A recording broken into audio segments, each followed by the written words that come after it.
मुंबई की एक चमकदार शाम में शहर के सबसे महंगे होटल के भव्य हॉल में संगीत की मधुर लहरें गूंज रही थीं, जहां देश के सबसे प्रभावशाली लोग एकत्रित हुए थे।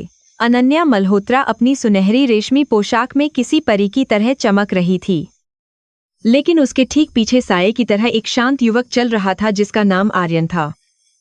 आर्यन ने एक साधारण और फीकी पार चुकी काली सफारी सूट पहनी थी, जो उसे वहां मौजूद अमीर मेहमानों की भीड़ में पूरी तरह से एक मामूली सुरक्षा गार्ड या अंगरक्षक साबित कर रही थी। हॉल के ऊंचे झूमरों से गिरती रोशनी आर्यन के चेहरे पर पड़ रही थी, जिससे उसकी आंखों की गहराई और गंभीरता सान झलक रही थी, जो एक साधारण रक्षक से कहीं अधिक थी।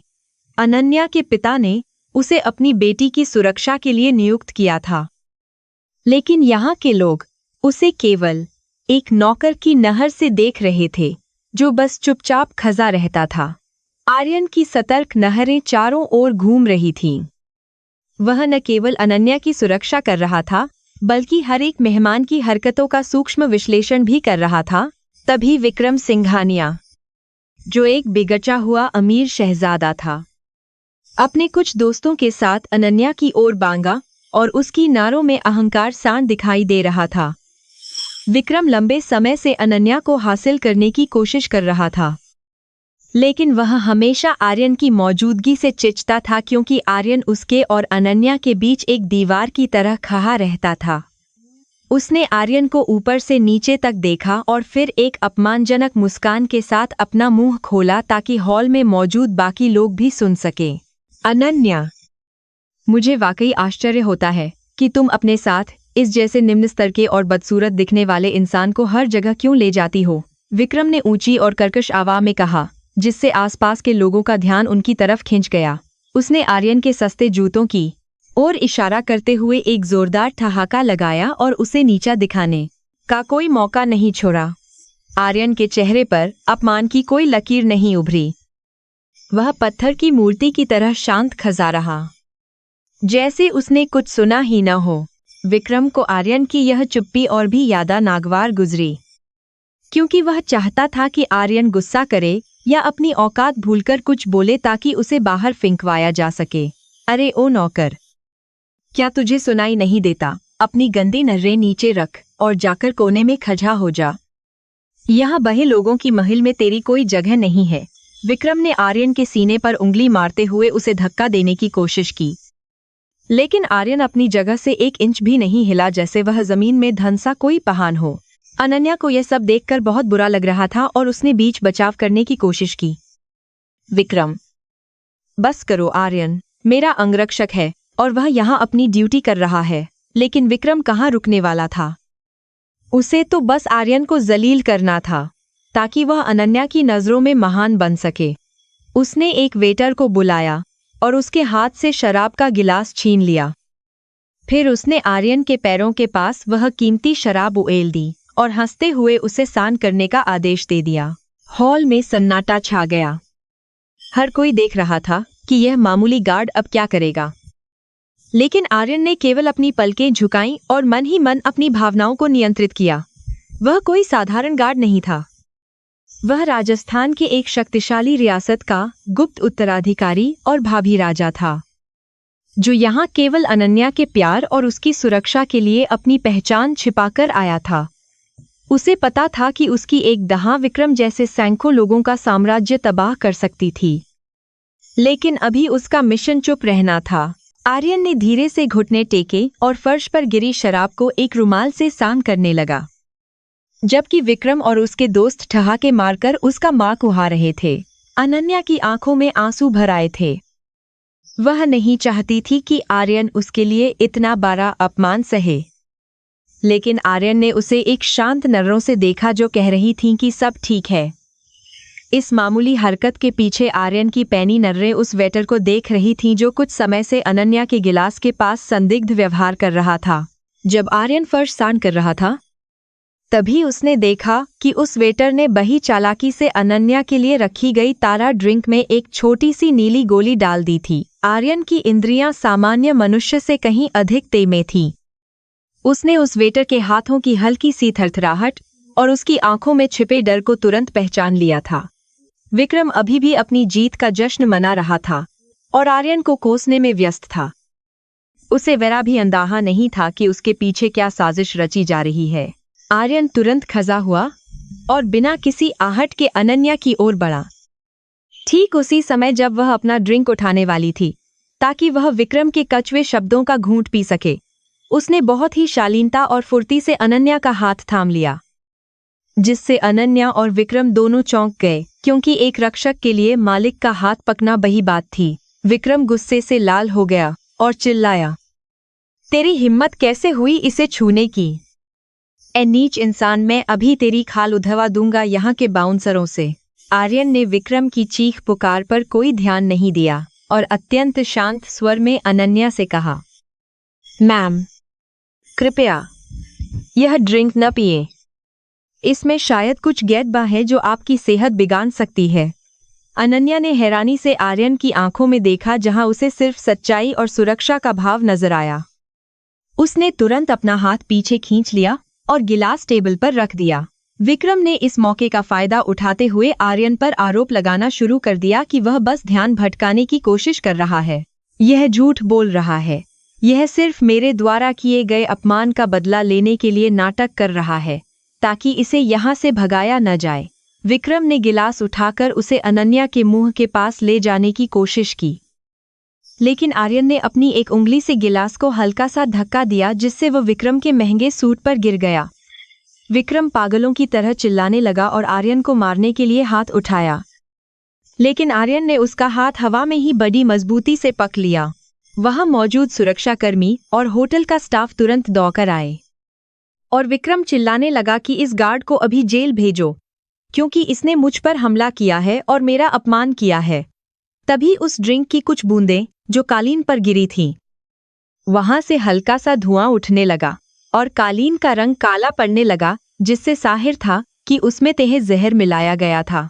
यह देखकर हॉल में मौजूद सभी लोग दंग रह गए और वेटर ने वहां से भागने की कोशिश की, लेकिन आर्यन ने उसे दबोच लिया। आर्यन ने उस वेटर को फर्श पर पटक दिया और अपनी भारी आवाज में पूछा, सच बताओ, तुम्हें यह जहर देने के लिए किसने कहा था? वरना मैं तुम्हारा बुरा हाल कर दूंगा। वेटर डर के मारे कांपने लगा और उसकी नौहरें बार बार विक्रम के एक वफादार साथी की ओर जा रही थीं, जो भीम के पीछे छिपने की नाकाम कोशिश कर रहा था। अनन्या ने डरी हुई नौहरों से उस काले पाड़े कालीन को देखा और उसे एहसास हुआ कि अगर आर्यन न होता तो आज उसकी जान जा सकती थी। विक्रम का चेहरा डर और शर्मिंदगी से सफेद पड़ गया था, क्योंकि उसे पता था कि अगर जांच हुई तो उसके पिता के कुछ व्यापारिक दुश्मनों का नाम सामने आ सकता है जिनसे वह जुड़ा था। फिर भी उसने अपना बचाव करते हुए कहा, यह सब इस गार्ड की ही चाल होगी। इसने खुद जहर मिलाया होगा ताकि यह हीरो बन सके और तुम पर अपना प्रभाव जमा सके। लोग अब कानाफूसी करने लगे थे और कुछ विक्रम की बात पर यकीन भी करने लगे थे, क्योंकि आर्यन का बैकग्राउंड किसी को नहीं पता था। आर्यन ने विक्रम की आंखों में सीधे झांकते हुए एक ऐसी चमक दिखाई जो किसी राजा की होती है, जिसे देखकर विक्रम अंदर तक दहल गया और उसके शब्द उसके गले में ही अटक गए।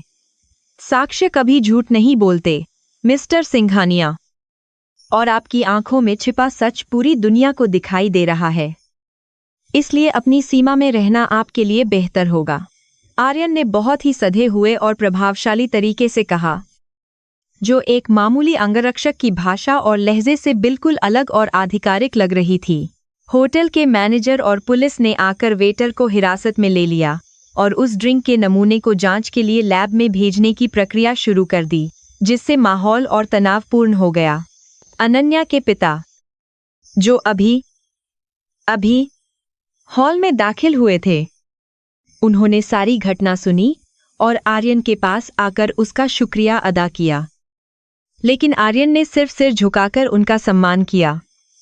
विक्रम को वहां से अपमानित होकर जाना पड़ा, क्योंकि अब उसे कोई भी इज्जत की नजर से नहीं देख रहा था और उसका घमंड चूर चूर हो गया। जब पार्टी खत्म हुई और मेहमान जाने लगे, आर्यन फिर से अपनी पुरानी शांत मुद्रा में आ गया और अनन्या की गाजी का दरवाजा खोलने के लिए चुपचाप खड़ा हो गया, जैसे कुछ हुआ ही न हो। अनन्या उसे बार बार देख रही थी, उसे समझ नहीं आ रहा था कि एक इंसान इतना अपमान सहने के बाद भी इतना शांत और इतना शक्तिशाली कैसे हो सकता है जैसा उसने आज महसूस किया।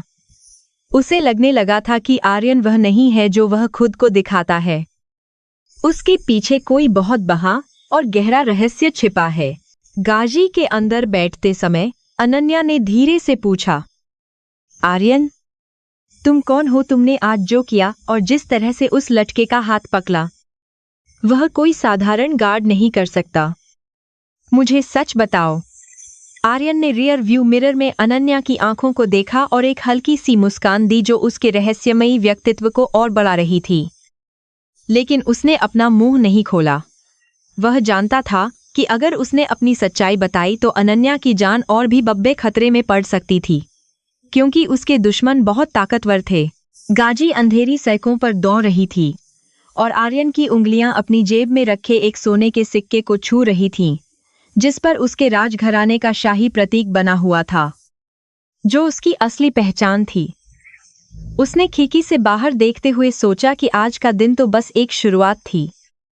आगे उसे और भी बड़ी चुनौतियों का सामना करना पड़ेगा, जहां उसका धैर्य और शक्ति दोनों की परीक्षा होगी। वह अनन्या के लिए अपनी जान देने को तैयार था, लेकिन उसे पता था कि असली लड़ाई अब शुरू होने वाली थी। रात की खामोशी में अनन्या की महंगी गाड़ी शहर की व्यस्त सड़कों को पीछे छोड़कर एक सुनसान और अंधेरे हाईवे पर तेजी से दौड़ रही थी। सड़क के दोनों ओर घने पेड़ थे और बारिश की हल्की फुहारें खिड़की के शीशों पर टकरा रही थी, जिससे बाहर का नज़ारा धुंधला दिखाई दे रहा था। आर्यन चुपचाप ड्राइविंग सीट पर बैठा था। उसकी आंखें सड़क पर जमी थीं, लेकिन उसका मन पूरी तरह से सतर्क था, क्योंकि उसे कुछ असामान्य होने का गहरा आभास हो रहा था। गाड़ी के पीछे बैठी अनन्या बार बार रियर व्यू मिरर में देख रही थी, जहां उसे आर्यन की गंभीर और शांत आंखें दिखाई दे रही थीं। वह अभी भी पिछले वाकये के बारे में सोच रही थी और यह समझने की कोशिश कर रही थी कि एक मामूली दिखने वाला रक्षक इतनी शक्ति कहां से लाता है। उसे नहीं पता था कि उसके पास बैठा यह आदमी दुनिया की सबसे पुरानी और शक्तिशाली युद्ध कलाओं में माहिर है, जो केवल राजघरानों के गुप्त योद्धाओं को सिखाई जाती हैं। अचानक एक तेज आवाज हुई और एक बड़े ट्रक ने सड़क के बीचों बीच आकर रास्ता पूरी तरह से ब्लॉक कर दिया, जिससे आर्यन को जोर से ब्रेक मारना पड़ा। गाड़ी के टायर सड़क पर रगड़ते हुए चीख उठे और एक झटके के साथ गाड़ी रुक गई, जिससे अनन्या डर के मारे चिल्ला उठी और उसने अपनी सीट को कसकर पकड़ लिया। आर्यन ने तुरंत गियर बदला और स्थिति का जायजा लिया। उसे पता था कि यह कोई साधारण दुर्घटना नहीं, बल्कि एक सुनियोजित हमला था। ट्रक के पीछे से दो और काली गाड़ियां निकलीं और उन्होंने अनन्या की कार को चारों तरफ से घेर लिया, ताकि उनके भागने का कोई भी रास्ता न बचे। उन गाड़ियों से 8 नकाबपोश आदमी उतरे, जिनके हाथों में घातक हथियार और लोहे की छड़ें थीं, जो साफ तौर पर किसी बड़ी अनहोनी को अंजाम देने आए थे। उनकी चाल और हथियारों को पकड़ने के तरीके से आर्यन ने तुरंत पहचान लिया कि ये मामूली गुंडे नहीं, बल्कि पेशेवर भाड़े के कातिल थे, जिन्हें उसे मारने भेजा गया था। आर्यन के भीतर का सोया हुआ योद्धा अब जाग चुका था और उसकी नसों में दौड़ता हुआ शाही खून उसे युद्ध के लिए ललकार रहा था, जो उसकी रगों में बहता था। उसने अनन्या की ओर मुड़कर देखा और बहुत ही शांत लेकिन अधिकारपूर्ण आवाज में कहा, मैम, आप नीचे झुक जाइए और दरवाजा अंदर से बंद रखिए। चाहे कुछ भी हो जाए, बाहर मत देखना। उसकी आवाज में एक ऐसा विश्वास था कि अनन्या ने बिना कोई सवाल किए तुरंत अपनी सीट के नीचे खुद को छिपा लिया। जैसे ही पहला हमलावर कार के पास पहुंचा और उसने खिड़की का शीशा तोड़ने की कोशिश की, आर्यन ने बिजली की फुर्ती से दरवाजा खोला, जो हमलावर के चेहरे पर जाकर लगा। वह आदमी पीछे की ओर गिरा और आर्यन एक चीते की तरह गाड़ी से बाहर निकला। उसकी शारीरिक भाषा अब पूरी तरह से बदल चुकी थी और वह बहुत खतरनाक लग रहा था। बारिश का पानी उसके बालों से होकर चेहरे पर गिर रहा था, लेकिन उसकी आंखों में जलती हुई आग किसी को भी भस्म करने के लिए काफी थी। हमलावरों ने एक साथ आर्यन पर धावा बोल दिया, लेकिन आर्यन ने अपनी स्थिति को इतनी चतुराई से बदला कि वे आपस में ही टकराने लगे और अपनी ताकत खोने लगे।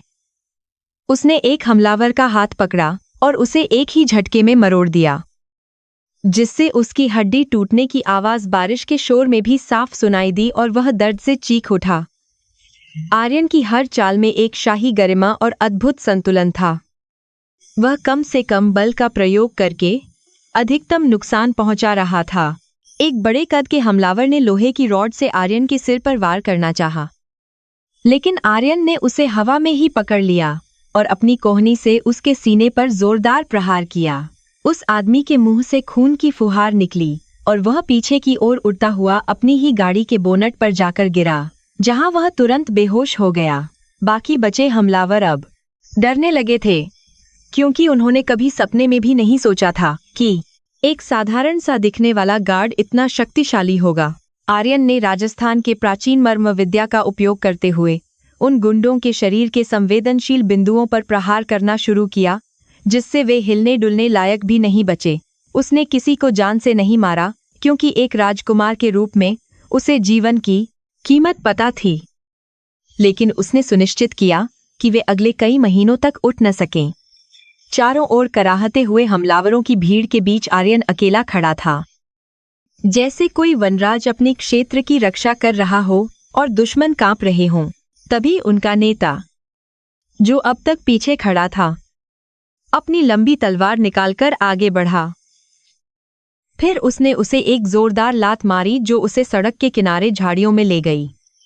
इस पूरी लड़ाई के दौरान आर्यन का चेहरा पूरी तरह भावहीन बना रहा, जैसे यह उसके लिए कोई बहुत बड़ा काम नहीं बल्कि एक दैनिक अभ्यास था।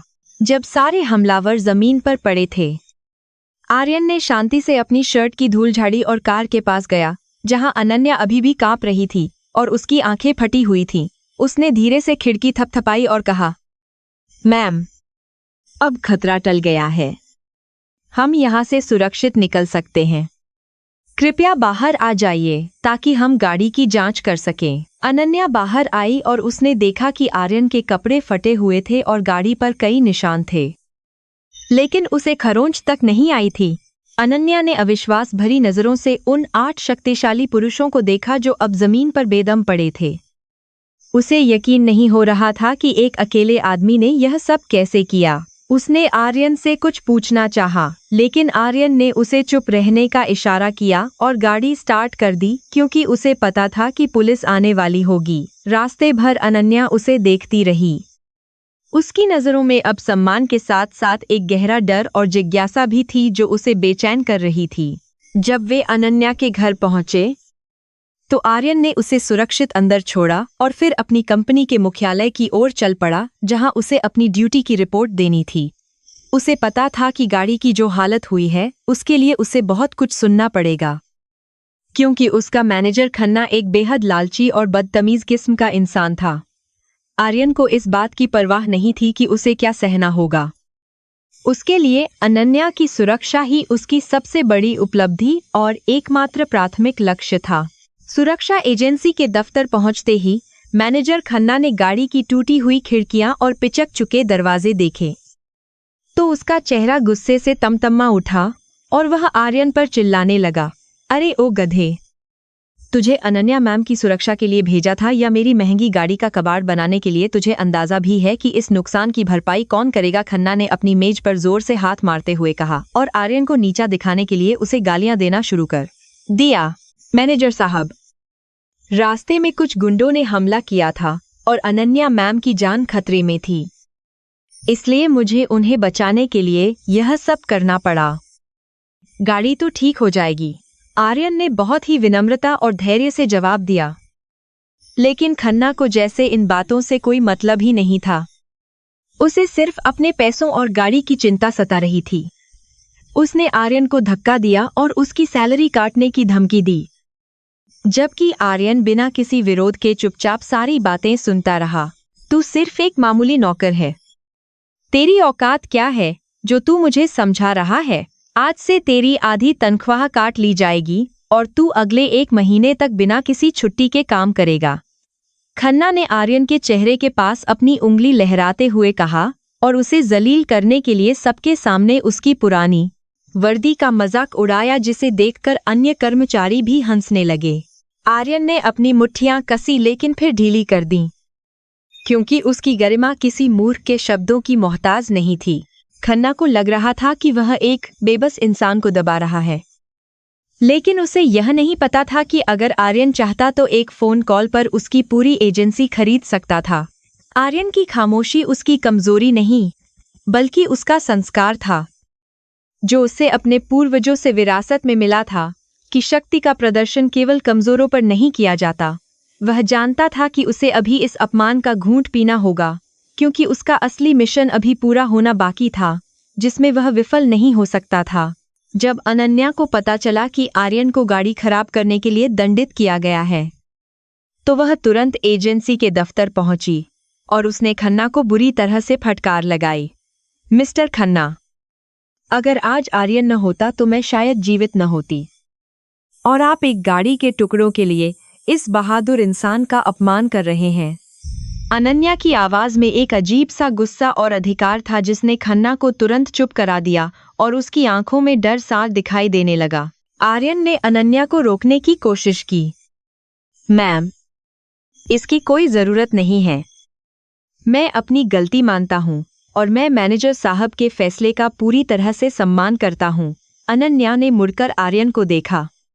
उसकी आंखों में गुस्सा था कि वह इतना झुक क्यों रहा है, लेकिन आर्यन की आंखों में एक गहरी शांति और रहस्यमयी चमक थी। उसे लगा जैसे आर्यन उसे इशारों में समझा रहा हो कि यह अपमान उसकी योजना का एक छोटा सा हिस्सा है जिसे सहना जरूरी है।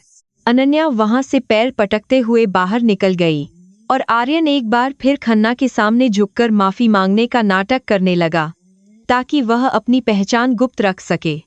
रात के सन्नाटे में जब वह अपने छोटे से कमरे में लौटा, तो उसने एक सुरक्षित फोन निकाला और अपने राज्य के वफादार मंत्री को कॉल किया, जिसका नाम विक्रम सिंह था। उसकी आवाज अब पूरी तरह से बदल चुकी थी। अब वह एक मामूली गार्ड नहीं, बल्कि एक शक्तिशाली और दृढ़ निश्चयी भाभी राजा की आवाज थी। विक्रम सिंह, उन हमलावरों का पता लगाओ और यह भी देखो कि उनके पीछे किसका हाथ है। मुझे लगता है कि यह हमला सिर्फ अनन्या पर नहीं, बल्कि मेरे ऊपर भी था।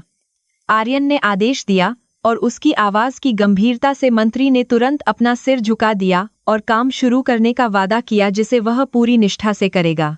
खिड़की से बाहर चमकते चांद को देखते हुए आर्यन ने महसूस किया कि उसके दुश्मन अब उसके करीब आ रहे थे और अब समय आ गया था। उसने अपनी शर्ट उतारी और आईने में अपने शरीर पर बने युद्ध के घावों को देखा, जो उसकी वीरता और संघर्षों की दास्तां बयान कर रहे थे, जो उसने बचपन से देखे थे। वह जानता था कि उसे जल्द ही अपनी पहचान जाहिर करनी होगी, लेकिन वह चाहता था कि पहले अनन्या सुरक्षित हो जाए और उसके दुश्मनों का नाम पूरी तरह से उजागर हो जाए। एक लंबी सांस लेकर उसने लाइट बंद कर दी, पर उसकी आंखों की चमक अंधेरे में भी साथ दिख रही थी, जो आने वाले तूफान का संकेत थी। अगले दिन की सुबह अनन्या मल्होत्रा के कॉर्पोरेट ऑफिस में भारी तनाव का माहौल था, जहां हर कर्मचारी अपनी डेस्क पर चुपचाप काम कर रहा था। आर्यन अपनी ड्यूटी के अनुसार मुख्य केबिन के बाहर खड़ा था। उसकी आंखें गलियारे में आने जाने वाले हर व्यक्ति का बारीकी से निरीक्षण कर रही थीं। हालांकि वह एक साधारण सुरक्षा गार्ड की वर्दी में था, लेकिन उसकी मानसिक सतर्कता किसी कुशल जासूस से कम नहीं थी, जो दुश्मन की अगली चाल भांपने के लिए तैयार बैठा हो। अनन्या के केबिन के अंदर एक महत्वपूर्ण बैठक चल रही थी, जहां विक्रम के पिता प्रताप सिंघानिया अपने वकीलों के साथ बहुत ही आक्रामक तरीके से बैठे थे। वे मल्होत्रा समूह के शेयरों को जबरन खरीदने और कंपनी के विलय का दबाव बना रहे थे, जो वास्तव में एक शत्रुतापूर्ण अधिग्रहण की सोची समझी साजिश थी। आर्यन दरवाजे के पास इस तरह खड़ा था कि वह अंदर की हर एक आवाज को साफ सुन सके, बिना किसी को यह भनक लगे कि वह उनकी बातों पर ध्यान दे रहा है। प्रताप सिंघानिया की आवाज में अहंकार और धमकी साफ झलक रही थी। जब उसने अनन्या के सामने कुछ कानूनी दस्तावेज रखे और उन पर हस्ताक्षर करने को कहा, उसने दावा किया कि अनन्या की कंपनी भारी कर्ज में डूबी है और केवल सिंघानिया ग्रुप ही उसे इस वित्तीय संकट से पूरी तरह बाहर निकाल सकता है। अनन्या का चेहरा पीला पड़ गया था क्योंकि उसे पता था कि ये आंकड़े बढ़ा चढ़ा कर दिखाए गए हैं, लेकिन उसके पास फिलहाल कोई ठोस सबूत नहीं था। आर्यन ने महसूस किया कि अब उसे अपने गुप्त संसाधनों का उपयोग करने का समय आ गया है, क्योंकि स्थिति अब केवल शारीरिक सुरक्षा से आगे बढ़ चुकी थी। उसने अपनी जेब से एक छोटा सा ब्लूटूथ ईयरपीस निकाला और अपने राज्य के मुख्य वित्तीय रणनीतिकार रणविजय सिंह को एक गुप्त संदेश भेजने के लिए कोड भाषा का उपयोग किया। वह जानता था कि सिंघानिया परिवार खुद दिवालिया होने की कगार पर है और वे अपनी साख बचाने के लिए अनन्या की कंपनी हड़पना चाहते हैं। कुछ ही मिनटों के भीतर आर्यन के फोन पर एन्क्रिप्टेड डेटा आने लगा, जिसमें सिंघानिया ग्रुप के पिछले 5 वर्षों के सभी काले कारनामों और छिपे हुए कर्जों का विवरण था। इसमें यह भी खुलासा हुआ कि विक्रम ने विदेशी सट्टेबाजी में करोड़ों रुपए हारे थे और अब वे उन पैसों की भरपाई के लिए अनन्या की संपत्ति पर नजर और बनाने वाला है। गढ़ाए बैठे थे। आर्यन की आंखों में एक ठंडी चमक आई क्योंकि उसे अब अपने दुश्मनों की कमजोर नस का पता चल गया था। तभी केबिन का दरवाजा खुला और विक्रम सिंघानिया बाहर निकला। उसका चेहरा जीत की मुस्कान से भरा हुआ था क्योंकि उसे लगा कि अनन्या अब टूट चुकी है।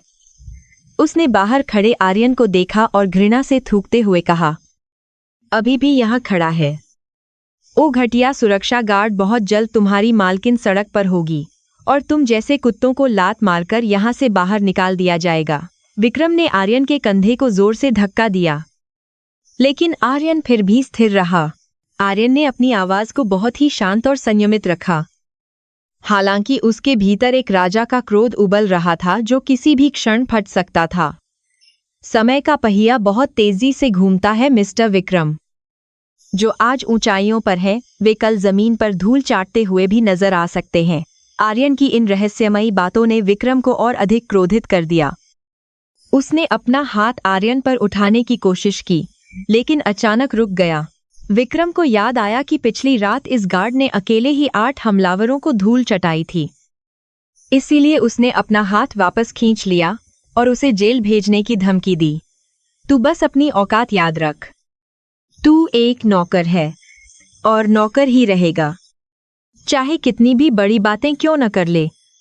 वह पैर पटकते हुए वहां से चला गया, जबकि आर्यन ने केवल एक फीकी मुस्कान दी और फिर से अपने काम में जुट गया जैसे कुछ हुआ ही न हो। दोपहर के समय जब अनन्या लंच के लिए बाहर निकली तो वह बहुत थकी हुई और परेशान दिख रही थी। उसकी आंखों में हार का डर सा झलक रहा था। आर्यन उसके साथ लिफ्ट तक गया और बहुत ही धीमी आवाज में कहा, मैम, कभी कभी जो हमें पहाड़ जैसी समस्या लगती है वह अंदर से खोखली मिट्टी के ढेर जैसी होती है। अनन्या ने हैरानी से उसकी ओर देखा। उसे समझ नहीं आया कि एक गार्ड ऐसी दार्शनिक बातें क्यों कर रहा है। आर्यन, तुम नहीं समझते। ये कॉर्पोरेट की दुनिया है जहां सिर्फ पैसा बोलता है और मेरे पास फिलहाल उनकी चालों का मुकाबला करने के लिए पर्याप्त संसाधन नहीं है। अनन्या ने हताशा में कहा और अपनी कार की ओर बढ़ गई। लेकिन आर्यन के दिमाग में पहले से ही एक बहुत बड़ी योजना आकार ले रही थी। उसने तय कर लिया था कि वह अपने राज्य के रॉयल हेरिटेज फंड से एक गुप्त निवेश करेगा जो अनन्या की कंपनी को बचा लेगा। रात को अपने छोटे से कमरे में बैठकर आर्यन ने एक हाई प्रोफाइल वीडियो कॉल की, जिसमें उसके राज्य के मंत्रिमंडल के प्रमुख सदस्य और सेना के कुछ अधिकारी शामिल थे। जैसे ही वह स्क्रीन पर आया, सभी ने खड़े होकर सम्मान के साथ जय राजपूताना का उद्घोष किया, क्योंकि वे अपने युवराज के सामने स्क्रीन पर उपस्थित थे। आर्यन का व्यवहार अब पूरी तरह बदल चुका था। उसका लहजा आदेशात्मक था और उसकी आंखों में वह तेज था जो किसी शासक का होता है। सिंघानिया ग्रुप के सभी अंतर्राष्ट्रीय बैंक खातों को फ्रीज करने की प्रक्रिया शुरू करो और उनके सभी अवैध व्यापारिक सौदों की फाइलें संबंधित विभागों को गुप्त रूप से भेज दो। आर्यन ने आदेश दिया और रणविजय सिंह ने तुरंत सिर झुकाकर पालन करने का आश्वासन दिया, जिससे सिंघानिया परिवार का विनाश अब बस समय की बात थी। उसने यह भी सुनिश्चित किया कि यह सारा काम बहुत ही गुप्त तरीके से हो, ताकि उसकी पहचान अभी भी एक रहस्य ही बनी रहे। अगले कुछ घंटों तक आर्यन ने अपनी रियासत के गुप्त एजेंटों के साथ चर्चा की और उन लोगों की पहचान की जो सिंघानिया के लिए अनन्या की कंपनी के अंदर जासूसी कर रहे थे। उसे पता चला कि अनन्या का मुख्य लेखाकार CA भी बिक चुका है और वह गलत जानकारी देकर उसे गुमराह कर रहा था ताकि उसे डराया जा सके। यह जानकर आर्यन को गहरा दुख हुआ कि पैसे के लिए लोग अपने वफादार मालिकों को भी धोखा देने से नहीं चूकते। आर्यन ने अगले दिन के लिए एक विशेष योजना बनाई जिसमें वह अनन्या को बिना बताए उसे उन सभी खतरों से आगाह करेगा और उसकी कंपनी के गद्दारों को बेनकाब करेगा। उसने अपने शाही खजाने से 10,000 करोड़ रुपए की एक बड़ी राशि को एक बेनामी फंड के माध्यम से अनन्या की कंपनी में निवेश करने का निर्देश दिया। यह राशि इतनी बड़ी थी कि सिंघानिया परिवार का पूरा साम्राज्य भी इसके सामने एक छोटे से तिनके के समान लगने वाला था। अगले दिन जब अनन्या ऑफिस पहुंची तो उसे पता चला कि एक अज्ञात निवेशक ने उसकी कंपनी के 40% शेयर खरीद लिए हैं और उसे एक नई जीवनदान की उम्मीद मिली है। वह बहुत खुश थी, लेकिन साथ ही वह इस रहस्यमयी मददगार के बारे में जानकर चकित भी थी जो अचानक उसकी मदद के लिए सामने आया था। उसने अपने सहयोगियों से इस बारे में जानकारी मांगी, लेकिन किसी को भी उस फंड के मालिक का असली नाम नहीं पता था। आर्यन केबिन के बाहर अपनी ड्यूटी कर रहा था और वह अनन्या की आंखों में चमकती हुई खुशी को देखकर मन ही मन संतुष्ट महसूस कर रहा था, क्योंकि उसका उद्देश्य सफल रहा था। तभी प्रताप सिंघानिया गुस्से में पागल होकर ऑफिस आया और चिल्लाने लगा कि किसने उसकी योजना के बीच में आने की जुर्रत की है और उसके शेयरों को खरीदा है। उसने अनन्या के डेस्क पर हाथ पटकते हुए उसे धमकाना शुरू किया कि वह उस निवेशक का नाम अभी बताए। आर्यन तुरंत केबिन के अंदर दाखिल हुआ और प्रताप सिंघानिया का रास्ता रोकते हुए बड़ी मजबूती से खड़ा हो गया, जिससे प्रताप को पीछे हटने पर मजबूर होना पड़ा। मिस्टर सिंघानिया, यहाँ चिल्लाने से कुछ नहीं होगा। बेहतर होगा कि आप जाकर अपने उन बैंक मैनेजरों से मिलें जो आपके ऋणपत्रों को निरस्त करने की तैयारी कर रहे हैं, आर्यन ने बहुत ही ठंडे और खतरनाक अंदाज में कहा, जिसे सुनकर प्रताप सिंघानिया के पैरों तले से जमीन पूरी तरह खिसक गई। प्रताप ने आर्यन की आंखों में देखा और उसे पहली बार महसूस हुआ कि यह कोई साधारण इंसान नहीं है। इसकी आंखों में जो अधिकार है वह उसे डराने के लिए काफी था। तुम एक मामूली नौकर होकर मुझे डराने की कोशिश कर रहे हो। मैं तुम्हें अभी इसी वक्त इस दुनिया से मिटा सकता हूँ। मेरी पहुंच बहुत ऊपर तक है। प्रताप ने कांपती हुई आवाज में अपनी झूठी बहादुरी दिखाने की कोशिश की, लेकिन उसका चेहरा उसके अंदर के डर को साफ बयां कर रहा था। आर्यन ने एक कदम आगे बढ़ाया और प्रताप के कान के पास जाकर बहुत धीरे से कुछ कहा जो केवल उसे ही सुनाई दिया, जिसे सुनकर प्रताप का शरीर पसीने से भीग गया। आर्यन ने उसे उसकी उस गुप्त फाइल का नंबर बताया जिसमें उसके सारे काले कारनामे कैद थे और जिसका राज केवल कुछ ही लोग जानते थे। प्रताप को समझ नहीं आ रहा था कि इस मामूली गार्ड के पास इतनी संवेदनशील और गुप्त जानकारी आखिर कहां से आई जो उसे तबाह कर सकती थी। प्रताप बिना एक शब्द बोले पागलों की तरह वहां से भाग निकला, जैसे उसने साक्षात मौत देख ली हो। और अनन्या यह सब अवाक होकर देखती रह गई कि क्या हुआ है। उसने आर्यन की ओर देखा और उसके पास कई सवाल थे, लेकिन आर्यन ने फिर से वही शांत और आज्ञाकारी भाव अपने चेहरे पर ओढ़ लिया जो उसे सहज बनाता था। मैम, डरने वालों को और डराना आसान होता है। बस थोड़ी सी हिम्मत की जरूरत होती है, जो मैंने आज आपको दिखाने की कोशिश की। अनन्या को अब पक्का यकीन हो गया था कि आर्यन के पास कोई ऐसी शक्ति या जानकारी है जो साधारण लोगों की पहुंच से बिल्कुल बाहर है और वह कोई बड़ा राज छिपा रहा है। उसने तय किया कि वह इस राज की गहराई तक जाएगी, चाहे उसे इसके लिए कुछ भी करना पड़े, क्योंकि उसे आर्यन के प्रति एक अजीब सा आकर्षण महसूस हो रहा था। उसे यह भी लगा कि आर्यन की रक्षा कवच के पीछे एक ऐसा राजकुमार छिपा है जो केवल उसके लिए इस नर्क में रह रहा है। बोर्ड मीटिंग की सुबह शहर के आकाश पर काले बादलों का जमावड़ा था, जो आने वाले वित्तीय तूफान का संकेत दे रहे थे। मल्होत्रा कॉरपोरेशन के भव्य सभागार में सन्नाटा पसरा हुआ था, लेकिन उस खामोशी के पीछे गहरी साजिशें सांस ले रही थीं। अनन्या अपनी मेज पर बैठी पुराने दस्तावेजों को देख रही थी, लेकिन उसकी आंखों में हताशा साफ झलक रही थी। उसे लग रहा था कि उसके अपने ही लोग उसे धोखा देकर कंपनी को सिंघानिया परिवार के हाथों बेचने की पूरी तैयारी कर चुके हैं। अचानक उसके केबिन का दरवाजा धीरे से खुला और आर्यन हाथ में एक कॉफी का कप लिए अंदर दाखिल हुआ। उसका चेहरा हमेशा की तरह शांत था। उसने कॉफी टेबल पर रखी और अनन्या की थकी हुई आंखों में देखते हुए बहुत ही सहजता से अपनी बात कहनी शुरू की। मैम, जब अंधेरा सबसे गहरा होता है तो वह इस बात का सबूत होता है कि सूरज बस निकलने ही वाला है। आपको हिम्मत नहीं हारनी चाहिए। उसकी इन बातों ने अनन्या के भीतर एक नई उम्मीद की किरण जगा दी। अनन्या ने एक लंबी सांस ली और अपनी कुर्सी पर पीछे की ओर झुक गई। उसकी उंगलियां मेज पर रखे पेन के साथ खेल रही थीं। आर्यन, तुम बहादुर हो, लेकिन यह युद्ध तलवारों से नहीं बल्कि आंकड़ों और पैसों से लड़ा जाता है, जिसमें सिंघानिया बहुत आगे हैं। आर्यन ने उसकी बातों को बड़े ध्यान से सुना और एक सूक्ष्म मुस्कान के साथ जवाब दिया जो उसके रहस्यमयी व्यक्तित्व को और गहरा बना रही थी। उसने महसूस किया कि अब उसे अपनी रणनीति के अगले चरण को सक्रिय करना होगा। मैम, दुनिया में सबसे बड़ी शक्ति पैसा नहीं बल्कि सही समय पर लिया गया सही निर्णय और अटूट धैर्य होता है, जो बड़े साम्राज्यों को गिरा सकता है। आर्यन ने बहुत ही अधिकारपूर्ण लहजे में कहा, जो एक रक्षक के लिए बहुत ही असामान्य और विचारोत्तेजक था, जिससे अनन्या के मन में फिर से जिज्ञासा उत्पन्न हुई। उसने देखा कि आर्यन की आंखों में वह आत्मविश्वास था जिसे देखकर किसी भी दुश्मन का कलेजा कांप सकता था।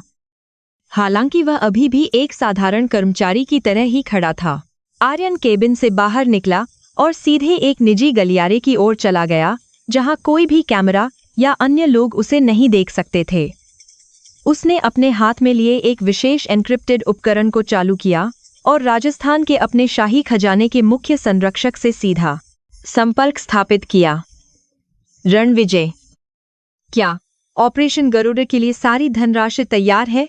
हमें अगले 1 घंटे के भीतर मल्होत्रा कॉरपोरेशन के स्टॉक मार्केट में एक बहुत बड़ा उलटफेर करना है, उसने आदेशात्मक स्वर में कहा। फोन के दूसरी तरफ से एक भारी आवाज आई जो सम्मान से भरी हुई थी। जी हुजूर, $5 बिलियन की राशि पहले से ही शेल कंपनियों के माध्यम से तैयार है।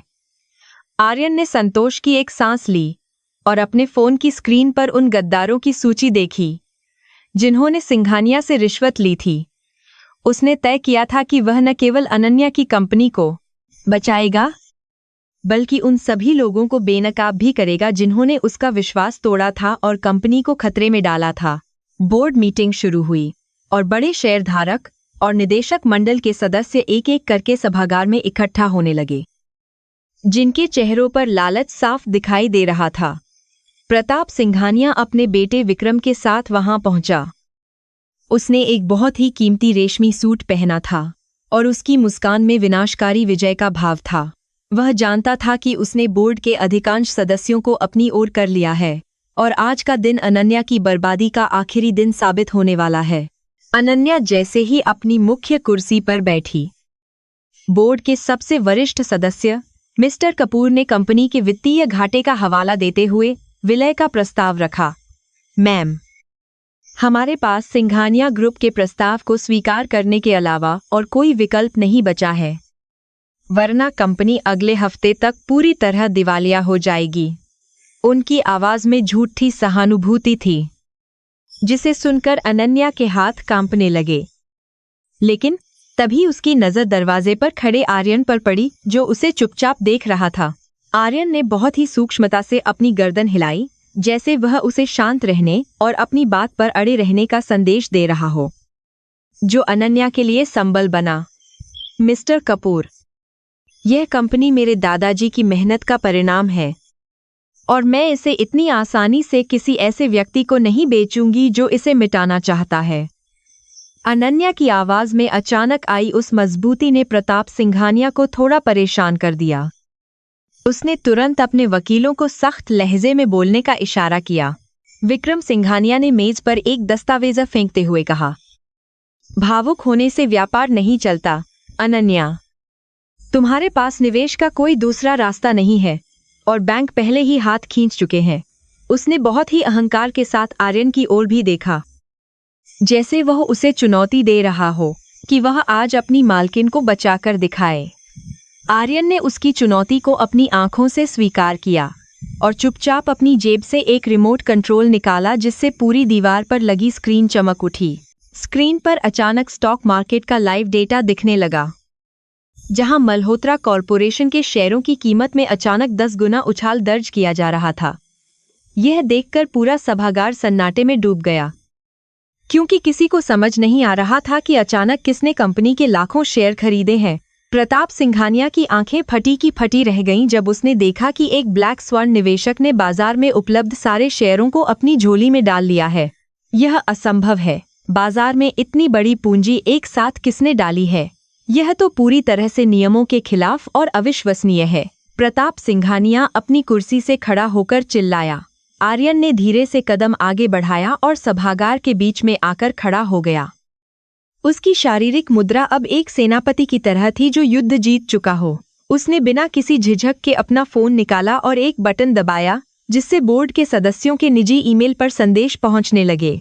उन संदेशों में उन सभी गुप्त बैंक खातों का विवरण था जिनमें सिंघानिया ग्रुप ने बोर्ड के सदस्यों को करोड़ों रुपये की रिश्वत हस्तांतरित की थी। यह खुलासा होते ही मीटिंग में मौजूद गद्दारों के पसीने छूटने लगे और वे एक दूसरे का चेहरा देखने लगे, क्योंकि उनकी चोरी पकड़ी जा चुकी थी। अनन्या को अपनी आंखों पर विश्वास नहीं हो रहा था कि यह सब आर्यन ने अकेले कैसे किया।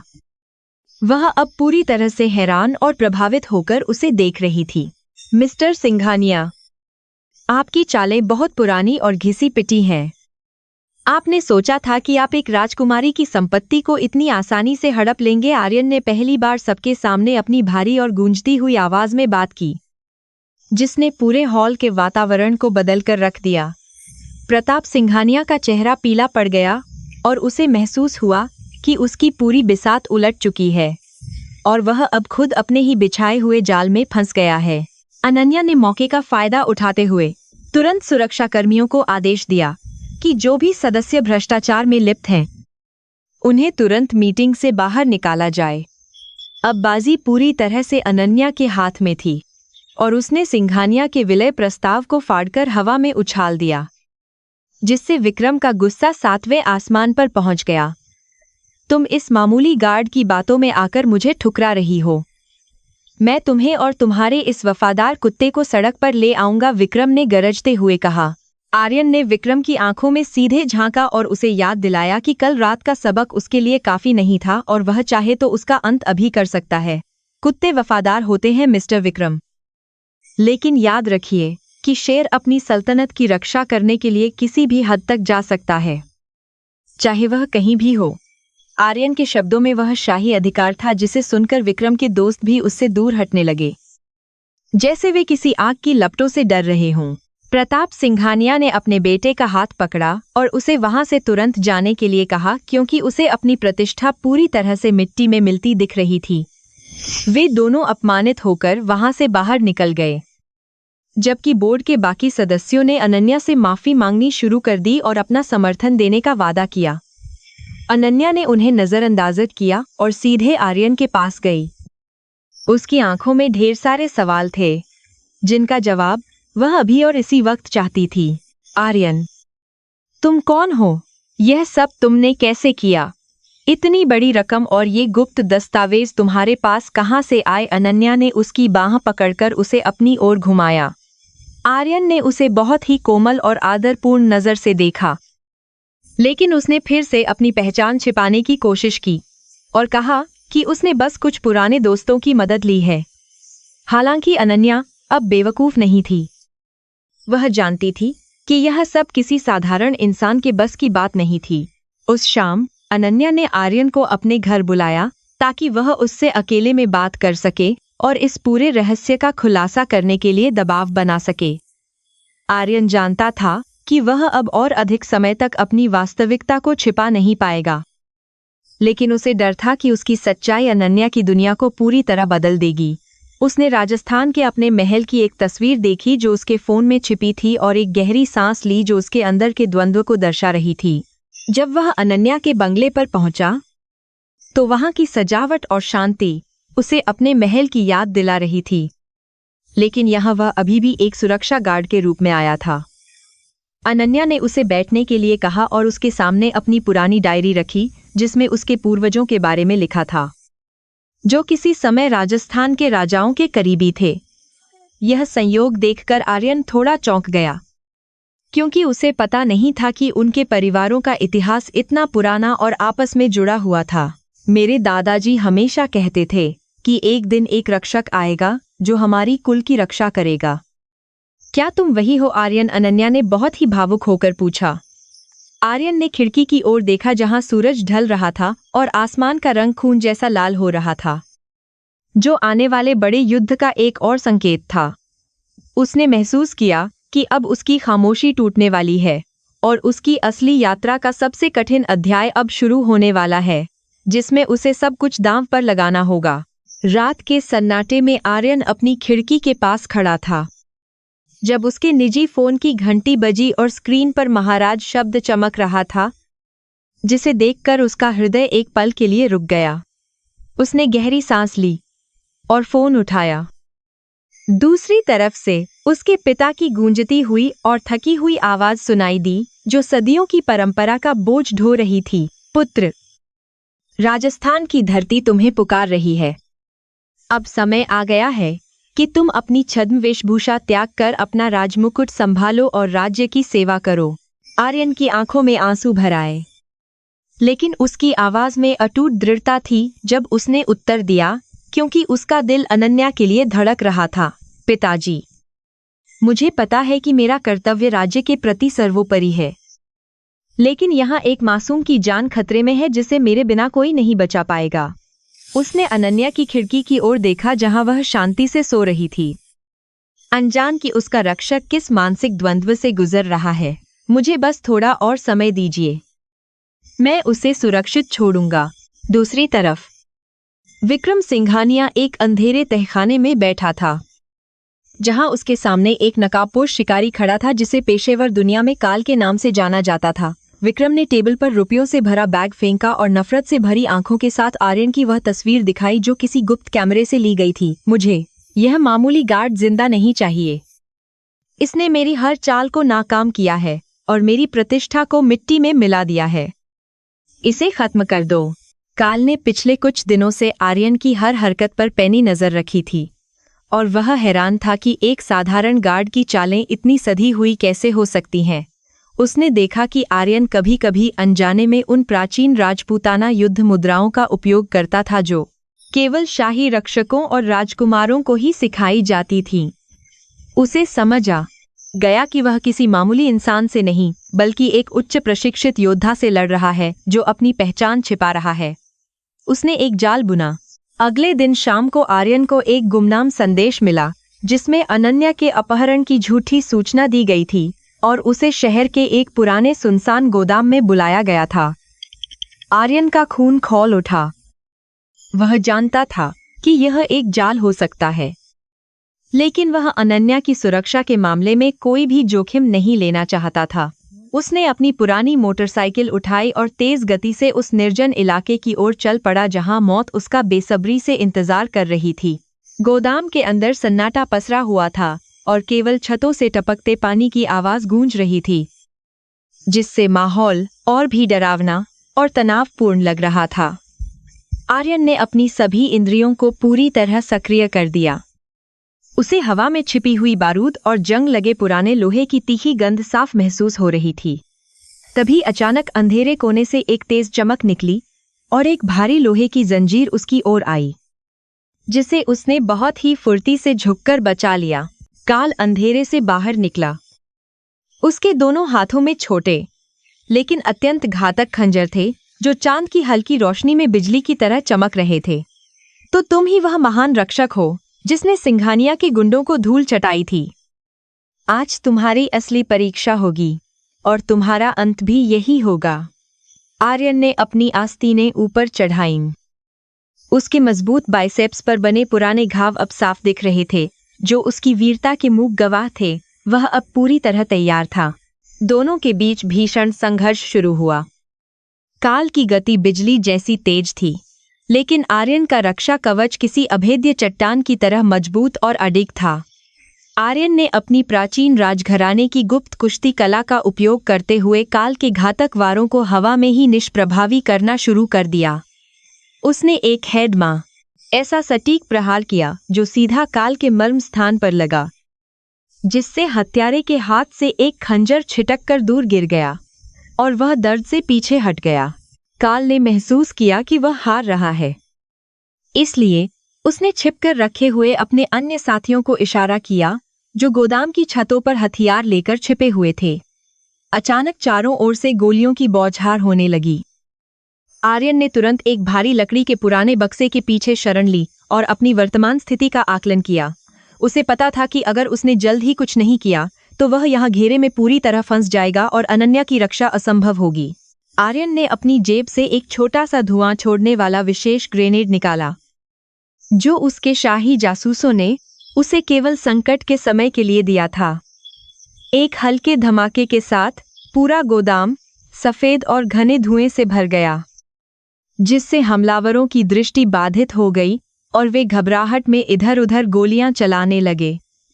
आर्यन इस धुएं का लाभ उठाकर एक साये की तरह ऊपर की ओर चढ़ा और एक-एक करके हमलावरों को अपनी ताकत से बेहोश कर दिया। धुआं छंटने तक आर्यन काल के बिल्कुल सामने खड़ा था। उसकी आंखों में अब वह कोमलता नहीं, बल्कि एक क्रूर और न्यायप्रिय शासक का तेज और न्याय था। काल ने अपनी आखिरी कोशिश की और एक जहरीली सुई आर्यन की ओर फेंकी, लेकिन आर्यन ने उसे अपने 2 उंगलियों के बीच हवा में पकड़ लिया। उसने काल की गर्दन पकड़ी और उसे दीवार से सटा दिया।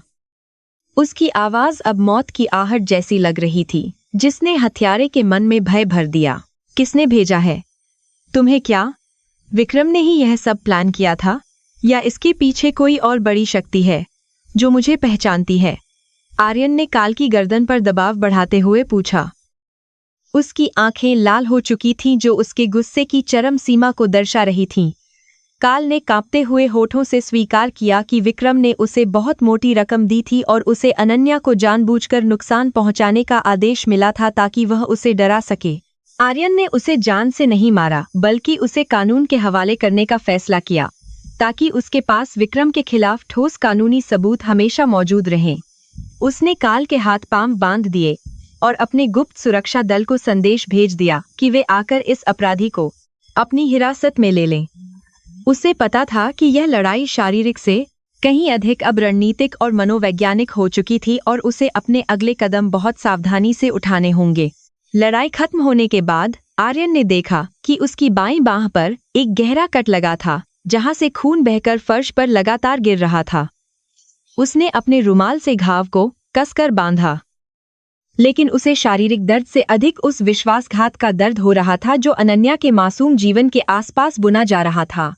वह जानता था कि विक्रम अब किसी भी हद तक गिर सकता है और उसकी नफरत अब एक खतरनाक पागलपन का रूप ले चुकी थी। वह तुरंत अनन्या के घर वापस पहुंचा और दूर से उसकी खिड़की की ओर देखा, जहां अभी भी रोशनी जल रही थी। वह शायद अभी भी अपनी फाइलों में डूबी थी। आर्यन के मन में एक अजीब सी तड़प उठी कि वह जाकर उसे सब सच बता दे और उसे अपनी बाहों में सुरक्षित महसूस कराए, जैसे एक राजा अपनी रानी को कराता है। लेकिन उसका विवेक उसे बार बार रोक रहा था, क्योंकि उसकी असली पहचान उसे अनन्या से हमेशा के लिए दूर कर सकती थी। अगली सुबह आर्यन ने अपने पिता को एक और संक्षिप्त संदेश भेजा। महाराज, मुझे केवल 7 दिन का समय और दीजिए। मैं सारे हिसाब चुकता करूंगा और लौट आऊंगा। उसने तय किया कि वह अब रक्षात्मक नहीं बल्कि आक्रामक रुख अपनाएगा और विक्रम के पूरे साम्राज्य की ईंट से ईंट बजा देगा ताकि भविष्य में कोई उसे छूने की हिम्मत न करे। उसकी आंखों में अब एक स्पष्ट रणनीति थी और उसके चेहरे पर एक योद्धा का दृढ़ संकल्प सा झलक रहा था। उसने अपने वफादार मंत्री को निर्देश दिया कि वे राजस्थान से उसके सबसे भरोसेमंद अंगरक्षकों की एक छोटी टुकड़ी को सादे कपड़ों में तुरंत मुंबई बुलाएं। वह चाहता था कि आने वाले बड़े कार्यक्रम में अनन्या की सुरक्षा अभेद्य हो। जहां विक्रम ने उसे सार्वजनिक रूप से अपमानित करने की एक नई साजिश रची थी, आर्यन अब केवल एक प्यादा नहीं था, बल्कि वह शतरंज की बिसात का वह राजा था जो अपनी अंतिम चाल चलने के लिए पूरी तरह तैयार था। जब अनन्या ने अगले दिन आर्यन के हाथ पर सफेद पट्टी देखी तो उसका दिल बैठ गया और उसने उसे जबरदस्ती रोककर घाव के बारे में कठोर पूछताछ की।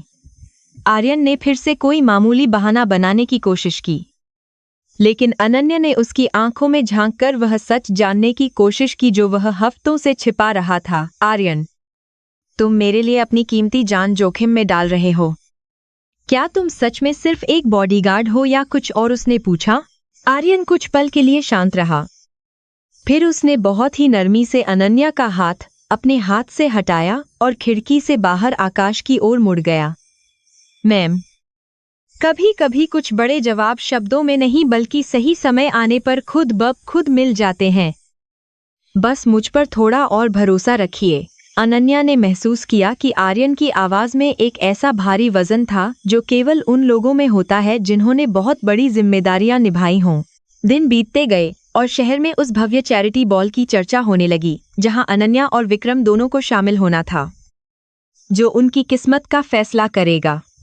आर्यन ने अपनी शाही पोशाक और सोने के गहने चुपके से मंगवा लिए थे जो सदियों से उसके परिवार की शान रहे थे और जिन्हें वह जल्द ही पहनने वाला था। वह जानता था कि उस रात न केवल अनन्या की रक्षा होगी बल्कि दुनिया के सामने एक नए शक्तिशाली राजा का उदय होगा। आर्यन ने अपनी पुरानी खानदानी तलवार को साफ किया जो उसके बैग में छिपी थी। उसकी चमक वैसी ही थी जैसी उसके पूर्वजों के वीरतापूर्ण इतिहास की कहानियों में थी।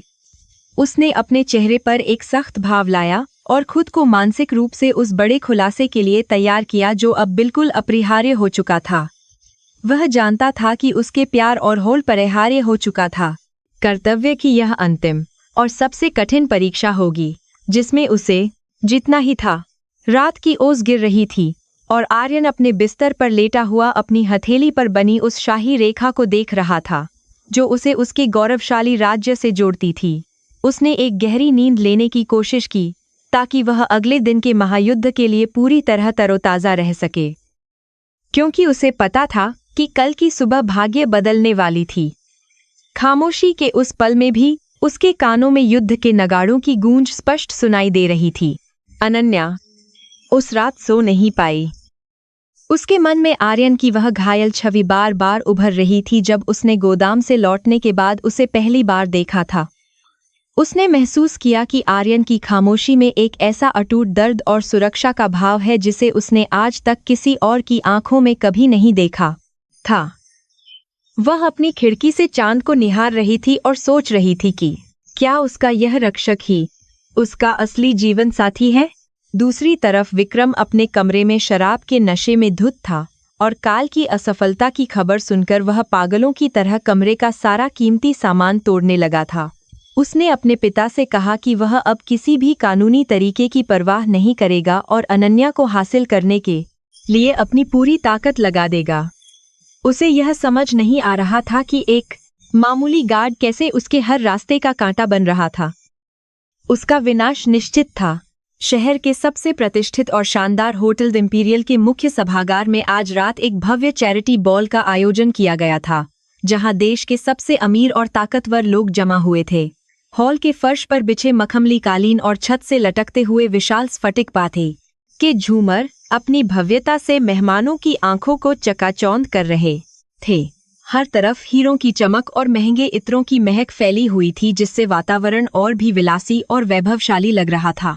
अनन्या मल्होत्रा एक गहरे नीले रंग के गाउन में किसी राजकुमारी से कम नहीं लग रही थी, लेकिन उसके चेहरे पर छाई उदासी उसके मन के भीतर चल रहे संघर्ष को साफ बयां कर रही थी। वह बार बार भीड़ में उस एक चेहरे को ढूंढ रही थी जिसने उसे हमेशा सुरक्षा का एहसास कराया था, लेकिन वह वहां कहीं नहीं दिख रहा था। वह जानती थी कि आज रात विक्रम सिंघानिया उसके खिलाफ कोई बड़ी और शर्मनाक चाल चलने वाला है जिसे रोकना लगभग नामुमकिन था।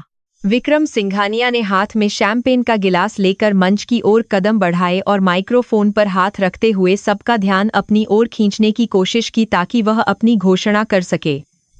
उसकी आंखों में एक अजीब सी क्रूर चमक थी और वह बार बार कोने में खड़े उस मंजिश में तख्शा होदा है मामूली सुरक्षा गार्ड की ओर देख रहा था जिसे वह आज रात पूरी तरह बर्बाद करना चाहता था। उसने एक अपमानजनक मुस्कान के साथ आर्यन की ओर इशारा किया और उसका मजाक उड़ाना शुरू कर दिया। देवियों और सज्जनों, आज मैं आपको एक ऐसे इंसान से मिलवाना चाहता हूं जो खुद को बहुत बड़ा शूरवीर समझता है, लेकिन हकीकत में वह एक मामूली और 2 कौड़ी का नौकर है। विक्रम की आवाज पूरे हॉल में गूंज उठी और सभी मेहमानों की नजरें उस साधारण काली वर्दी में खड़े आर्यन पर टिक गईं जो अपनी गर्दन झुकाए चुपचाप खड़ा था। विक्रम ने ठहाका लगाया और आर्यन के हकीकत ने वीडियो में गर्दन में काली हकीका अकालस्कारे उन्होंने कपड़ों पर शराब की कुछ बूंदें फेंकते हुए उसे मंच के पास आने को कहा। देखो इसे, यह वह इंसान है जो अनन्या मल्होत्रा का अंगरक्षक बनने का नाटक करता है, जबकि इसकी अपनी कोई पहचान या खानदान नहीं है जो समाज में सम्मान के लायक हो सके। विक्रम ने आर्यन के चेहरे के पास जाकर उसे धक्का दिया और मेहमानों से कहा कि ऐसे नीच लोगों को इस भव्य महफिल में आने की अनुमति ही नहीं मिलनी चाहिए थी। अनन्या की आंखों में अपमान और गुस्से के आंसू आ गए थे। वह आर्यन को इस तरह गिरते नहीं देखना चाहती थी। विक्रम ने आगे बढ़ते हुए अनन्या का हाथ जबरदस्ती पकड़ा और घोषणा की कि आज उनकी सगाई होने वाली है, क्योंकि सिंघानिया ग्रुप ने अब मल्होत्रा कॉरपोरेशन को पूरी तरह खरीद लिया है। अनन्या, अब तुम्हारे पास कोई विकल्प नहीं है। तुम्हें मुझसे शादी करनी ही होगी, वरना तुम्हारा यह बहादुर बॉडीगार्ड और तुम्हारा पूरा परिवार कल सुबह तक सड़कों पर आ जाएगा। विक्रम के इस अहंकार ने हॉल में मौजूद सभी लोगों को चौंका दिया, लेकिन कोई भी उसके खिलाफ बोलने की हिम्मत नहीं जुटा सका। आर्यन, जो अब तक शांत था, उसने धीरे से अपना सिर ऊपर उठाया और उसकी आंखों में वह तेज चमक दिखाई दी जिसे देखकर विक्रम एक पल के लिए पीछे हट गया। आर्यन ने बहुत ही धीमी और स्थिर आवाज में कहा, विक्रम, तुमने आज अपनी सीमा पार कर दी है और याद रखना कि जो लोग दूसरों की गरिमा से खेलते हैं उनका अंत बहुत भयानक होता है।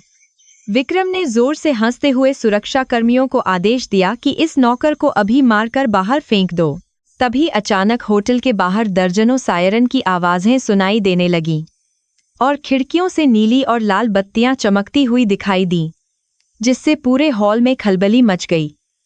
किसी को समझ नहीं आ रहा था कि इतनी बड़ी पुलिस फोर्स और सरकारी गाड़ियां अचानक यहां क्यों आई हैं और वे किसके आदेश पर यहां पहुंची हैं। होटल के मुख्य दरवाजे जोर से खुले और आधुनिक हथियारों से लैस रॉयल गार्ड्स की एक टुकड़ी अंदर दाखिल हुई जो राजस्थान की मुद्रा में थे।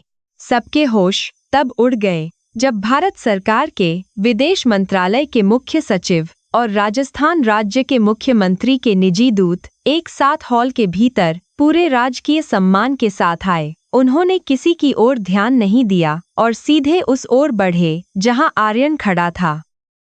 उनके पीछे पीछे चलने वाले नौकरों के हाथों में एक रेशमी मखमली कपड़ा और राजसी मुकुट था। पूरा सभागार सन्नाटे में डूब गया, क्योंकि किसी ने भी ऐसी स्थिति की कल्पना कभी सपने में भी नहीं की थी।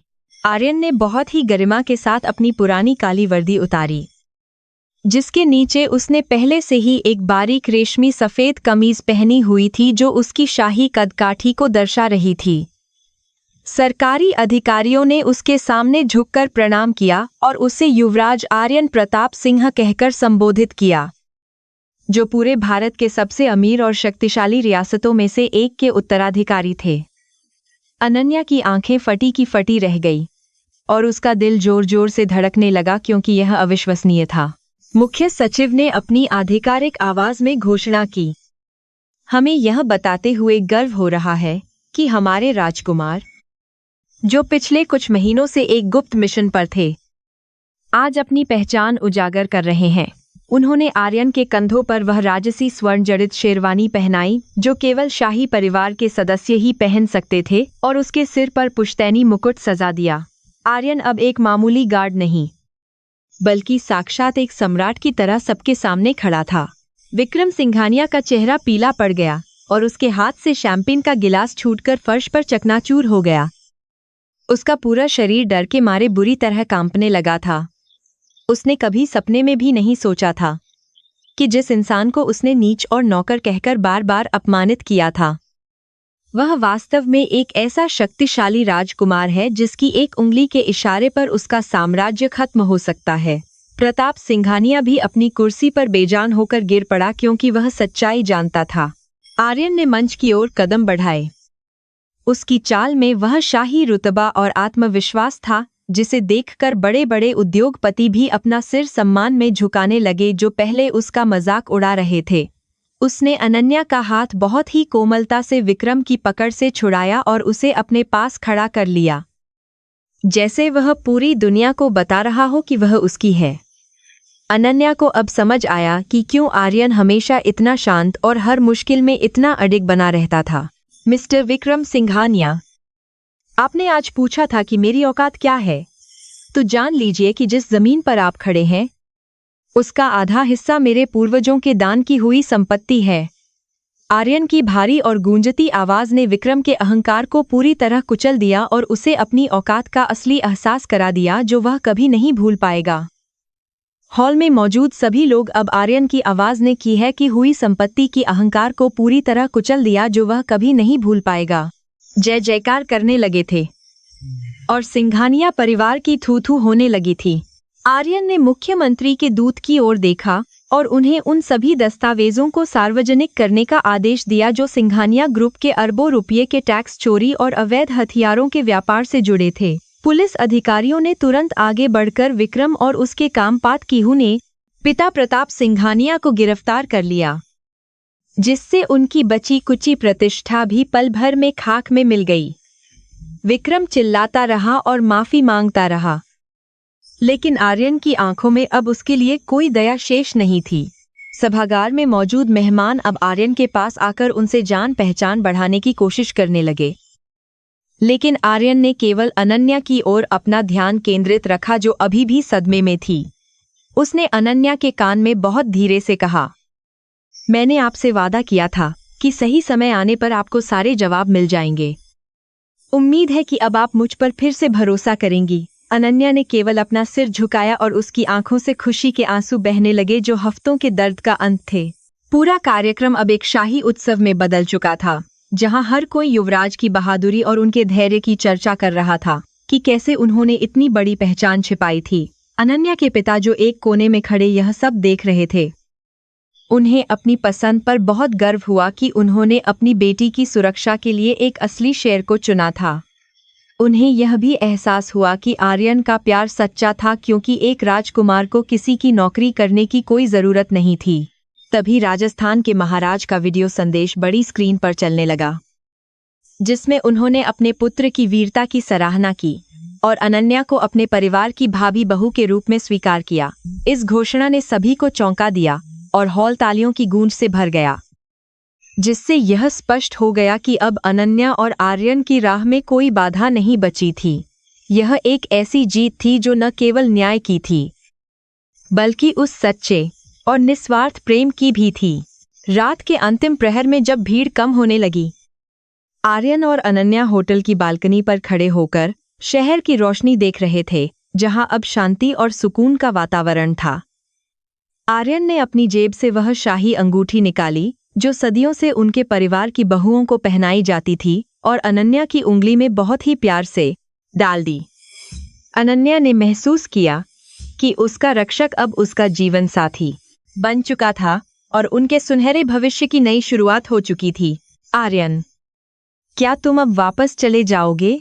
क्या हमारी दुनिया अब पूरी तरह से बदल जाएगी? अनन्या ने थोड़ा संकोच करते हुए पूछा, क्योंकि वह उस भव्यता से थोड़ी डरी हुई थी। आर्यन ने उसे अपनी बाहों में समेट लिया और मुस्कुराते हुए कहा, मैं जहां भी रहूं, मैं हमेशा तुम्हारा वही आर्यन रहूंगा जिसने तुम्हारी रक्षा के लिए अपनी जान की परवाह नहीं की थी। उन दोनों के बीच का यह अटूट विश्वास अब उनके नए जीवन का आधार बनने वाला था। अगली सुबह की सुनहरी धूप मुंबई की सड़कों पर एक नई ताजगी और शांति लेकर आई थी, लेकिन अनन्या मल्होत्रा के लिए सब कुछ बदल चुका था। होटल की विशाल बालकनी पर खड़े होकर उसने समुद्र की उमड़ती लहरों को देखा और फिर बगल में खड़े भव्य रेशमी शेरवानी पहने आर्यन को निहारा। उसकी आंखों में अब वह पुराना और साधारण सुरक्षा गार्ड नहीं, बल्कि एक अत्यंत शक्तिशाली राज्य का भविष्य का राजा अपनी पूरी गरिमा के साथ चमक रहा था।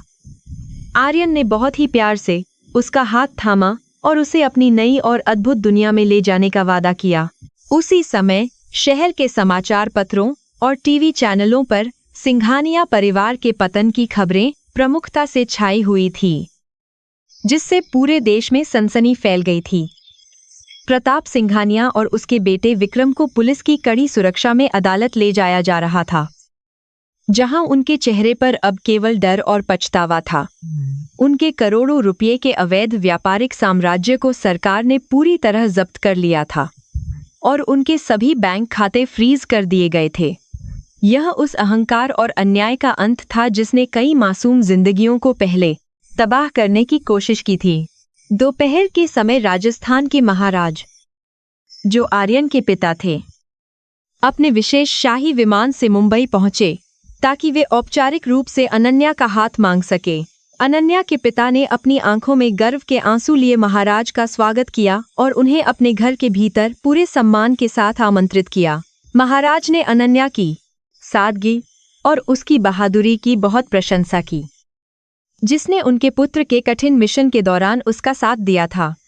उन्होंने घोषणा की कि बहुत जल्द राजस्थान के मुख्य महल में एक भव्य विवाह और राज्याभिषेक का आयोजन किया जाएगा। कुछ दिनों बाद अनन्या ने पहली बार राजस्थान की उस पावन और ऐतिहासिक धरती पर कदम रखा, जहां दूर दूर तक फैले हुए रेगिस्तान और विशाल किले उसकी प्रतीक्षा कर रहे थे। जब उनकी शाही गाड़ियों का काफिला मुख्य महल के द्वार पर पहुंचा, तो हजारों की संख्या में लोग अपने होने वाले राजा और रानी का स्वागत करने आए थे।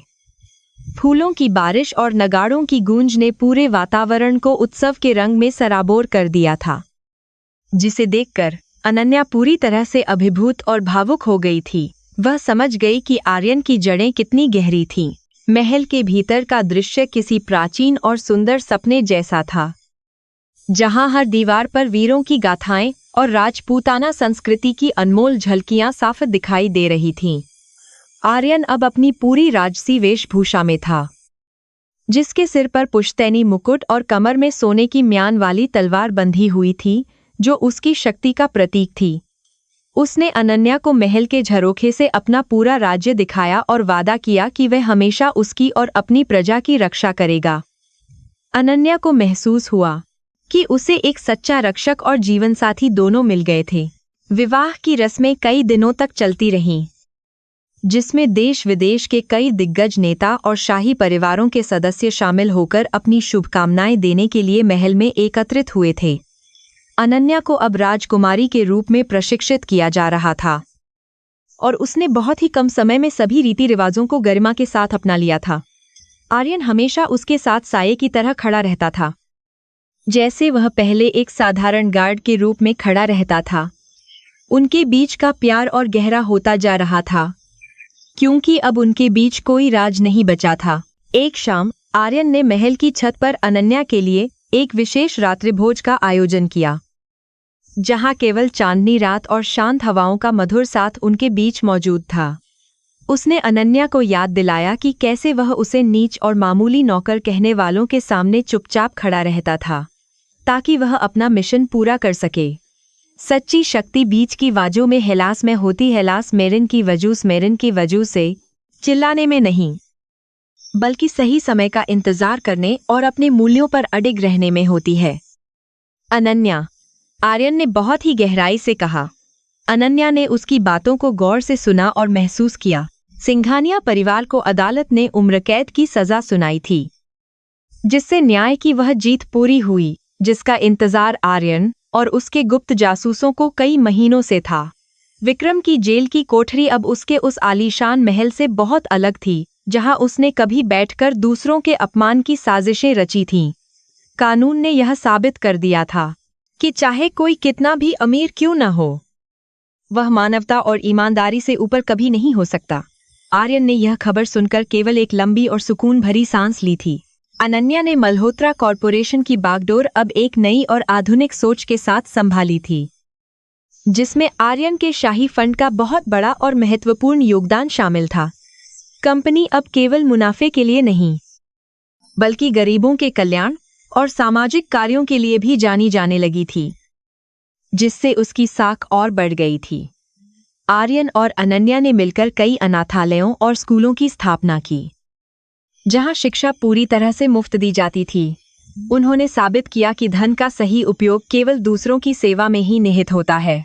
राज्याभिषेक के दिन आर्यन को आधिकारिक रूप से राज्य का नया महाराज घोषित किया गया और अनन्या को उनकी पटरानी के रूप में सिंहासन पर ससम्मान बिठाया गया।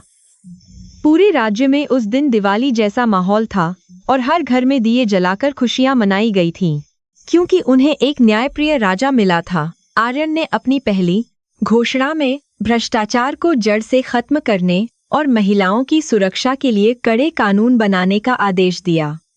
उसकी आवाज में वही आत्मविश्वास था जिसने अनन्या को मुंबई की उन अंधेरी रातों में बचाया था।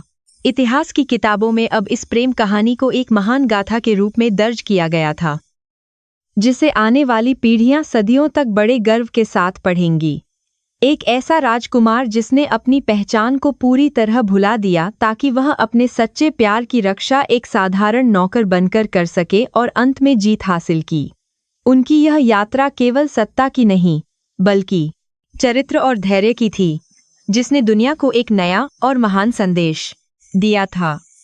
आर्यन और अनन्या का जीवन अब पूर्ण था और उनके सामने एक सुनहरा भविष्य था। वर्षों बीत गए और उनके राज्य में खुशहाली की लहर दौड़ती रही, जहां कभी कोई भूखा नहीं सोया और हर नागरिक खुद को पूरी तरह सुरक्षित महसूस करता था। आर्यन और अनन्या के बच्चे भी उन्हीं के संस्कारों में पले बढ़े, जहां उन्हें सिखाया गया कि असली बड़प्पन जन्म से नहीं बल्कि कर्मों और विनम्रता से मिलता है। वे अक्सर मुंबई के उस पुराने होटल की चर्चा करते थे जहां उनकी पहली मुलाकात हुई थी और वह अपमान का कड़वा घूंट पिया था। वह याद उन्हें हमेशा जमीन से जुड़े रहने और अहंकारी न बनने की प्रेरणा देती थी। महल के बगीचे में टहलते हुए अनन्या ने अक्सर आर्यन को अपनी पुरानी गार्ड वाली वर्दी को एक कांच के बक्से में सुरक्षित रखते हुए देखा था, जो उसे याद दिलाती थी, यह वर्दी मुझे याद दिलाती है कि मैं कौन था और मैंने किसके लिए वह सब सहा था। यह मेरा असली पदक है, आर्यन हमेशा गर्व से कहता था। अनन्या मुस्कुराती थी, क्योंकि वह जानती थी कि उसके पति का दिल आज भी उसी सादगी और वफादारी से भरा हुआ था। उनकी कहानी का अंत एक ऐसी मिसाल था जिसे कभी भुलाया नहीं जा सकेगा। न्याय की देवी ने आखिरकार अपना काम पूरा कर दिया था और उन सभी गद्दारों को सजा मिल चुकी थी जिन्होंने किसी भी स्तर पर विश्वासघात करने की कोशिश की थी। आर्यन की गुप्त सेवा के सदस्य अब राज्य के मुख्य सुरक्षा सलाहकार बन चुके थे और वे हमेशा सतर्कता और मुख्य माने से समार करने की कोशिश की रहते थे ताकि दोबारा कोई विक्रम सिंघानिया पैदा न हो सके। राज्य की सीमाएं सुरक्षित थीं और लोगों के दिलों में अपने राजा के प्रति अटूट प्रेम और सम्मान कूट-कूट कर भरा हुआ था। यह एक आदर्श राज्य की असली और सच्ची पहचान बन गई थी। आज भी जब रात को राजस्थान के महलों से बांसुरी की मीठी तान गूंजती है, तो लोग उस मौन रक्षक की कहानी याद करते हैं जो साई की तरह चलता था। वह कहानी सिखाती है कि बुराई चाहे कितनी भी बड़ी क्यों न हो, सच्चाई की एक छोटी सी लौ उसे पूरी तरह से राख करने की ताकत रखती है। आर्यन और अनन्या की प्रेम कहानी ने सीमाओं को तोड़ दिया था और यह साबित किया कि प्यार ही वह सबसे बड़ी शक्ति है। उनके जीवन का हर अध्याय अब शांति और संतोष के साथ लिखा जा रहा था। कहानी का समापन उस पल पर होता है जब आर्यन और अनन्या अपने छोटे राजकुमार का हाथ पकड़कर महल की सबसे ऊंची मीनार से डूबते हुए सूरज को देख रहे थे। आसमान के रंग वैसे ही गहरे लाल और सुनहरे थे जैसे उनकी चुनौतियों और सफलताओं के रंग थे, जो अब एक सुंदर मिलन में बदल चुके थे। हमेशा याद रखना बेटा, एक सच्चा राजा वही है जो पहले एक वफादार सेवक बनना जानता हो। आर्यन ने अपने पुत्र को जीवन का सबसे बड़ा और अनमोल सबक दिया। अनन्या ने आर्यन के कंधे पर अपना सिर रखा और महसूस किया कि उसकी पूरी दुनिया अब इसी एक इंसान के चारों ओर सिमट गई थी जिसने उसे जीना सिखाया। उसे अब किसी बात का डर नहीं था, क्योंकि उसका रक्षक अब केवल उसका नहीं, बल्कि पूरे राज्य का रक्षक और मार्गदर्शक बन चुका था। उनके चेहरों पर जो सुकून था, वह हजारों युद्ध जीतने के बाद मिलने वाली असली शांति थी जो केवल त्याग से ही प्राप्त होती है। यह एक पूर्ण और अत्यंत सार्थक अंत था जिसका सपना उन्होंने देखा था। पूरे उपन्यास के दौरान हमने देखा कि कैसे धैर्य और रणनीति ने अहंकार को पराजित किया और एक महान चरित्र का निर्माण किया जो समय की कसौटी पर खरा उतरा। आर्यन का व्यक्तित्व आज के युवाओं के लिए एक प्रेरणा है कि सफलता के शिखर पर पहुंचने के बाद भी अपनी जड़ों को कभी नहीं भूलना चाहिए। उनकी यह प्रेम गाथा इतिहास के पन्नों में अमर हो गई और आने वाली सदियों तक लोगों के दिलों में एक मशाल की तरह जलती रहेगी। न्याय और प्रेम की इस यात्रा का यही सबसे सुंदर और सार्थक समापन है। अंततः उस शांत रक्षक की कहानी ने यह सिद्ध कर दिया कि मौन में जो शक्ति होती है वह शोर, शराबे और खोखले अहंकार में कभी नहीं मिल सकती। आर्यन प्रताप सिंह ने न केवल अपना राज्य वापस पाया, बल्कि उसने वह सम्मान भी अर्जित किया जो किसी भी मुकुट से कहीं अधिक कीमती और स्थायी होता है। अनन्या के साथ उसका जीवन एक नए युग की शुरुआत थी, जहां मानवता और न्याय सर्वोपरि थे, और यही उनकी सबसे बड़ी और ऐतिहासिक उपलब्धि मानी गई।